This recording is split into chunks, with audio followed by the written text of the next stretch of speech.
This marks the 10th part of this manhwa. If you haven't viewed the previous parts, you can access it by clicking the I button located above, or the link is provided in description. Let's aim for 200 likes on today's video. To show your support, consider subscribing to the channel. Li Kuang stated, "What a good reward. Humans without limbs made by her mother are all top art pieces. This peasant should be grateful for having the honor." Qin Jinyang thinks, "Holy shit, this mansion is full of nuts. He did better get out of here." She commanded, "Take him down, tie him up as usual. She will handle him herself." The guards agreed and charged at Qin Jinyang, but he effortlessly deflected their attacks and swiftly struck both, instantly ending their lives. 2 windows popped up showing information stating he killed the bad lackeys in Prince King's mansion and upheld justice for the innocent people who have died tragically. He is rewarded with 5 potential points. Li Kuang inquired, "What the hell, old bastard? Didn't he say he was only at rank 1? How come he killed 2 rank 2 men of mine?" Wang advised, "My young lord, step back, don't get yourself hurt." Meanwhile, as Qin Jinyang attempted to exit the mansion, Wang appeared obstructing his path and prompting him to launch an attack, only to have it blocked by Wang. Following the block sword attack, Qin Jinyang employed the rotten fist technique to breach Wang's defense and successfully land a hit, prompting Wang to think, "Something's amiss. This technique is weird." Wang swiftly created distance between himself and Qin Jinyang, thinking he has strong and immense qi.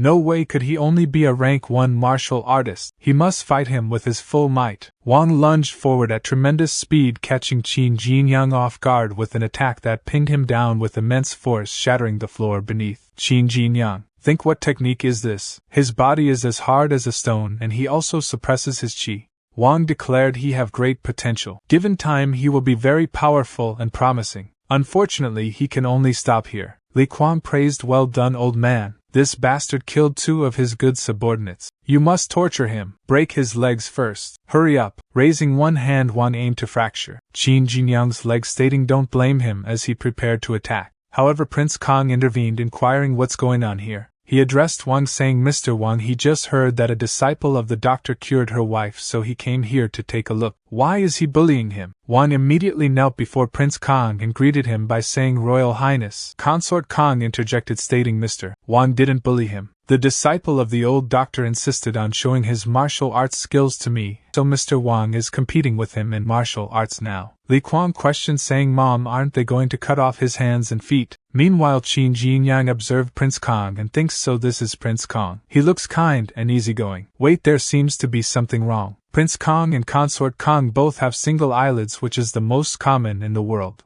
But Prince King's son has double eyelids, which is extremely rare. He was pretty good at biology when he was in middle school. If he remember correctly, double eyelid is the most typical dominant inheritance pattern. To give birth to a child with double eyelids, one of the parents must have double eyelids too. Parents with single eyelids can have a baby with double eyelids. As for who the young lord's real father is, he can only say that it is too coincidental that this butler also has rare double eyelids. Before Qin Jinyang could delve further into his thoughts, Prince Kong interrupted, inquiring, "Boy, is he listening to him? He just asked him what reward he did like to receive." Qin Jinyang responded, stating he don't care about rewards. He is here to enforce the principles of life taught by his master, that is, to practice medicine to help people and save all patients. A window popped up, inquiring, "This middle-aged man's life is full of difficulties. Is he willing to share his findings with him?" Another window appeared, asking, "Is he willing to solve the problem that has been hanging in his mind for 20 years? Urging Qin Jinyang to consider his options. Qin Jinyang informed that Consort Kong had been cured, but he discovered a larger issue that could potentially contradict his master's teachings. Prince Kong expressed appreciation for Qin Jinyang's consideration and inquired about the problem. Qin Jinyang clarified that it involved the identification of the young lord's biological father,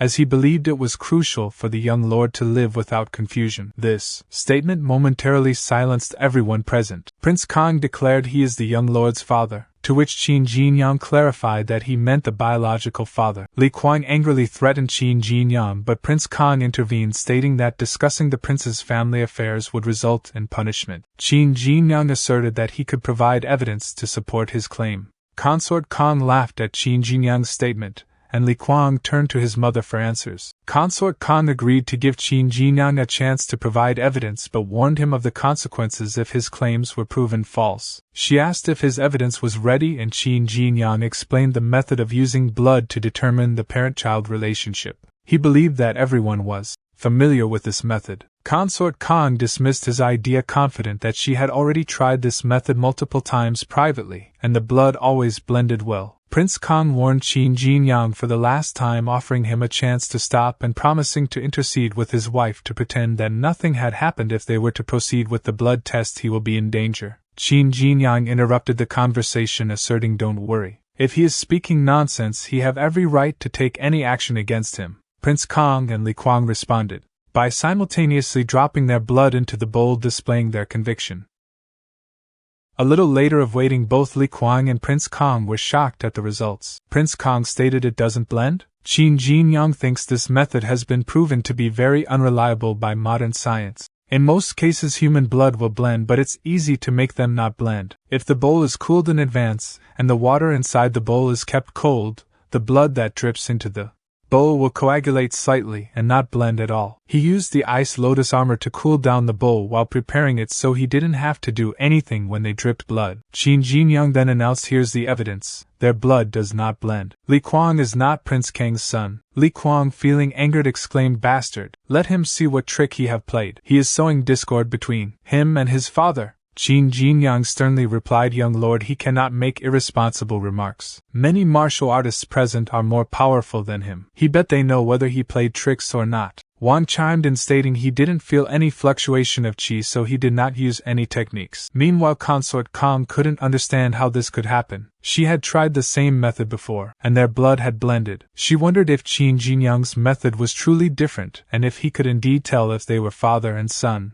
Li Kuang, crying, pleaded, "Dad, this lowlife must have used some witchcraft privately. He's stirring up trouble. Just kill him." Prince Kong in anger told Qin Jinyang to continue. Qin Jinyang calmly stated, "The next step is very simple. Just let every man in the mansion drip his blood into this bowl. The one whose blood can blend with the young lord's is the biological father." Consort Kong, outraged, shouted, "How dare he! He is insulting her." Wang, trying to calm the situation, offered he will do it first. Since all the men in the mansion have to do it as the butler, he should be the first. Consort Kong inquired Mr. Wang what he was doing. Wang replied that if no one in the mansion was the young lord's real biological father, he could only assume that Consort Kong was using a trick that no one knew about, so the blood in the bowl could not blend. Qin Jinyang stated that Wang knew whether they would find the real father or not. As Wang prepared to drip blood into the bowl, he attempted a surprise attack on Qin Jinyang, who effortlessly blocked the maneuver. Qin Jinyang then commented on Wang's good trick and accused him of attacking with poisonous beads secretly. Qin Jinyang mentioned that if he hadn't been on guard, he would have died inexplicably. Although the situation looked suspicious, there was no evidence to expose Wang's adultery. Wang yelled, "Go to hell!" and initiated another attack, causing Qin Jinyang to drop the bowl while defending himself. Qin Jinyang exclaimed that Wang wanted to kill him,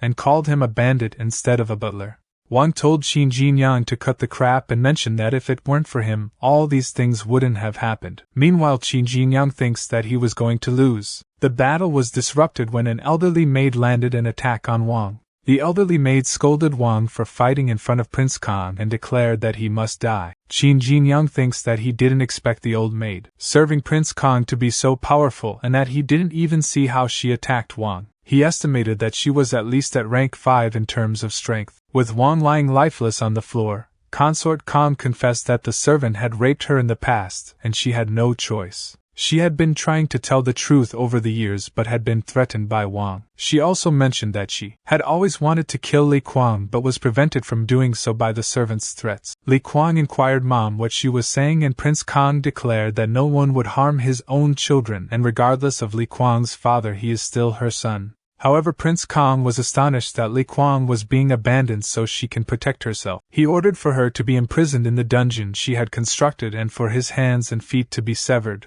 wanting to give her a taste of his own medicine. The guard acknowledged Consort King's command and addressed her as Your Royal Highness. She pleaded her innocence, and claimed that only outcasts deserved such torture, requesting to be released. Prince Kong retorted that she was now considered an outcast, Suddenly, a window popped up displaying information that Qin Jinyang had gained 50 potential points for speaking the truth to the tormented middle-aged man, clearing his confusion. Prince Kong expressed his gratitude towards him and promised to grant him any request if possible. Qin Jinyang then revealed that there was a town called Wuhan next to Helan Grange which was currently suffering from droughts and poverty. He requested Prince Kong to build a canal in his name to divert water from afar for irrigation in order to alleviate the drought conditions. Prince Kong acknowledged that building a canal was a significant undertaking but agreed to fulfill Qin Jinyang's request. He assured Prince Kong that he only came to treat patients and had no ulterior motives. Once the canal was built, they would have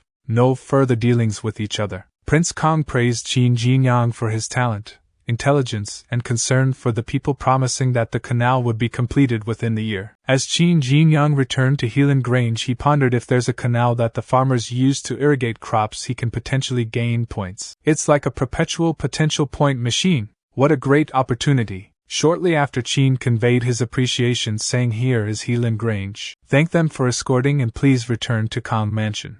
In response, the escort guards informed him Prince Kong specifically instructed them to escort him back to his residence and then depart. Qin Jinyang agreed but wondered to himself, does Prince Kong want to confirm that he live in Helan Grange? As Qin opened the gate, he noticed that there were no guards present, leading him to think they're slacking off again. Su Longjia, with a convincing tone, accused Qin Jinyang, stated that he was a shameless traitor. He lived off Helan Grange while secretly assisting others. Along with Lu Sheiqing, he sold ghost dark monkeys' hearts, which are crucial resources of Helan Grange, to others in secret. Now he have the audacity to return after absconding. On behalf of the owner of the Helan Grange, he will apprehend him and execute him on the spot.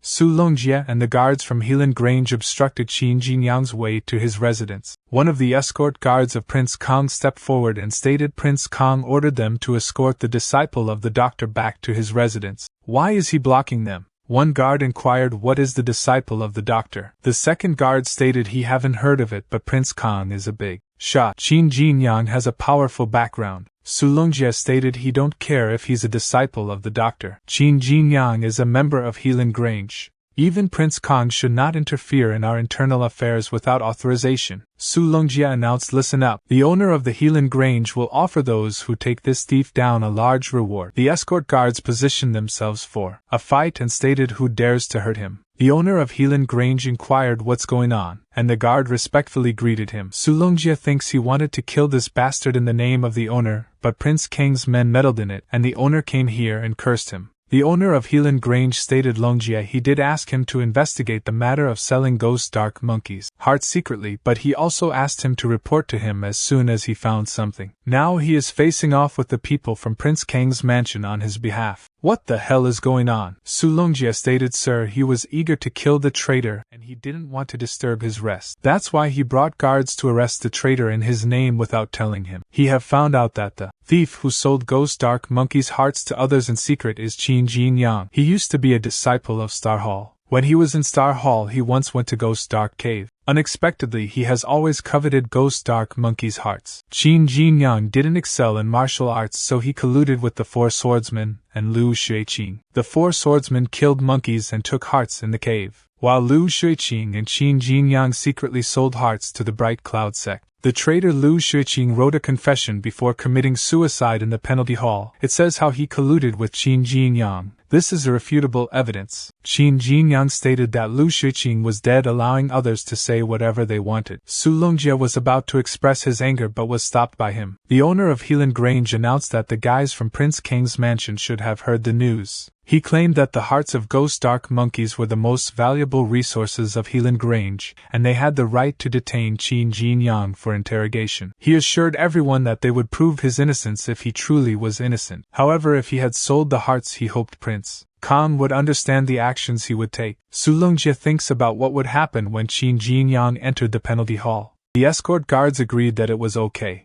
Qin Jinyang began to laugh, prompting Su Longjia to ask why he was laughing. Qin Jinyang responded by pointing out that Su Longjia had made a mistake in his story. He claimed that if he truly wanted to sell hearts, he wouldn't need to cooperate with the four swordsmen because he could kill all the monkeys in Ghost Dark Cave alone. Su Longjia questioned Qin Jinyang's sanity, stating that it wouldn't be an easy task. Qin Jinyang suggested he will try it out now in front of them. A little later they arrived at the entrance of Ghost Dark Cave. The owner of Helan Grange proposed a challenge to Qin Jinyang. He explained that if Qin Jinyang could kill more than 5 Ghost Dark monkeys and come out unharmed, it would prove his innocence. However, if he failed, it would indicate his guilt. Qin Jinyang confidently agreed, stating that he would uphold his promise. Sulongjie thinks that Qin Jinyang was indeed capable, but he believed that Qin Jinyang's arrogance in thinking he could handle all the monkeys alone was misplaced. Regardless whether Qin Jinyang emerged from the cave without killing any monkeys or died inside, it would benefit him. Qin Jinyang stated that he had left in a hurry last time and hadn't cleaned up the place. He declared that he would wipe out the monkeys to practice his skills this time. He ordered the system to use 975 potential points to improve his root bone.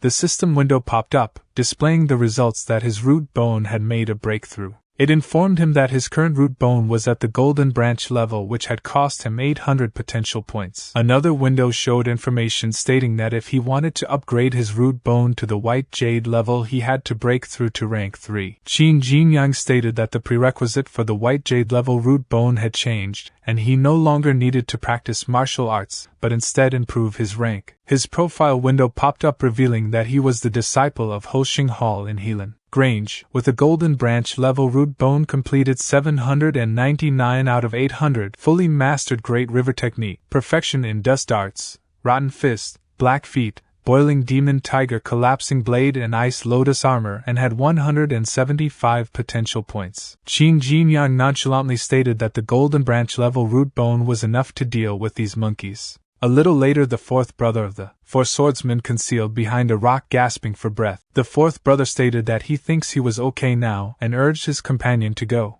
Upon examining his hand, he only saw the arm of his companion, which startled him, causing him to emerge from hiding, only to find a multitude of ghost dark monkeys staring at him. He shouted for help as he sprinted away from them. In that moment, Jinyang appeared and swiftly eliminated most of the monkeys in an instant. Multiple windows popped up displaying information. One window informed that the ghost dark monkeys had been killed, the miasma cleared, and the land made arable, rewarding Qin Jinyang with 8 potential points. Another window informed that the ghost dark monkeys had been killed, the miasma cleared, and rewarded him with 10 potential points. Qin Jinyang inquired if the fourth brother was one of the 4 swordsmen, and questioned why he was in that location. The fourth brother expressed gratitude towards him, and pleaded to be taken out of the dangerous situation. Qin Jinyang, slightly disgusted, told the fourth brother to let go of him and mentioned that he remembered the fourth brother having a sword technique that could effectively suppress the ghost dark monkeys. He questioned why the fourth brother was being chased by just a few monkeys. The fourth brother explained that those monkeys were just informers. Suddenly a resounding roar echoed, causing both of them to feel terrified. The fourth brother exclaimed that it had found them and was coming. Qin Jinyang inquired who was coming and urged the fourth brother to tell him. The fourth brother, while trembling, declared that it was the Ghost Dark Monkey King. This marks the conclusion of the 10th part of this manhwa. The 11th part will be uploaded tomorrow. Don't forget to show your support by liking and subscribing to the channel for future updates.